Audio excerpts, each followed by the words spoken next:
we are running a water surplus. On an average year, we don't plan on having to pump from the aquifer.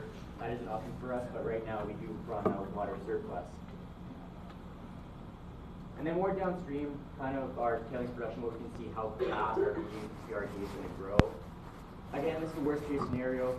Right now we plan on just throwing all of our waste in here, as well as the fluctuations taking account of the grade changes with higher grade, we produce less waste. And then quickly with our ventilation, we designed our ventilation based on the work here with higher distances. As Ken stated, we'll be developing one side before we finish production on one of the other. So with this, we are operating one main fan, 130 horsepower, using regulators and boosters to ensure that both sides of the line have adequate air. And then for our closure plan, we'll start out with the community, since they are our greatest asset. As you can see in the map, there are the blue spots highlighted.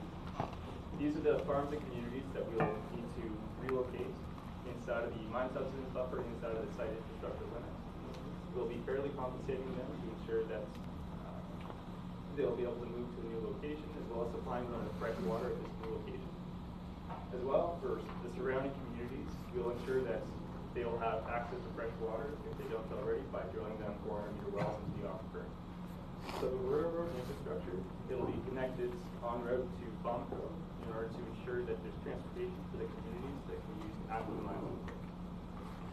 We'll be bringing in a healthcare and vaccination program to the employees as well as the surrounding communities. So for the bauxite residue disposal area reclamation, we'll be utilizing a method that's already been proven by Rio Tinto Alcan in Jamaica. This is done by neutralizing the top surface of the RDA and then spreading it with newer tabs and capping it with grass, essentially just planting seeds. And it's been shown that the grass does not uptake any heavy metals and that it's safe ground consumption. And for the rest of the closure plan, we will ensure that we can return to farmland by recontouring our subsidence profile. So we're not expecting any more than 5 meters of subsidence in the area. And we'll be selling our processing facility water treatment plant, along with leaving the process water containment pond in order to continue using the process facility. And we'll be leaving the railroad infrastructure to ensure transportation for the future processing. All right, so I'll wrap this up with some conclusions.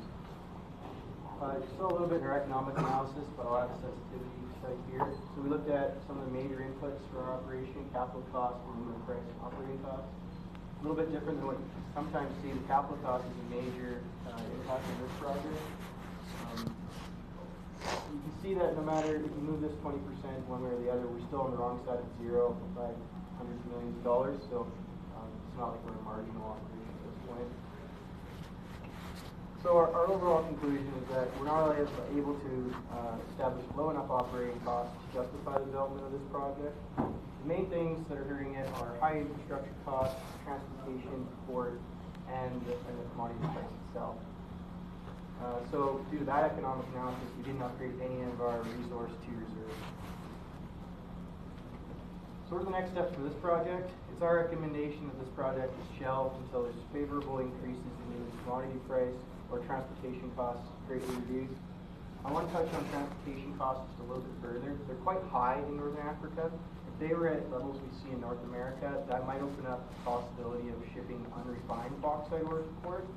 That would greatly reduce the capital cost involved and might make this project a go. Of course, there's always further optimizations to look at. One that we saw was we're utilizing a MARC contract, or a supplier base maintenance contract, due to our short mine life and trying to reduce the inherent risk in our operation. We could move that to an in-house operation, and hopefully that would lower the cost somewhat and taking on more risk in doing so. Our final conclusion is, this dog don't hunt.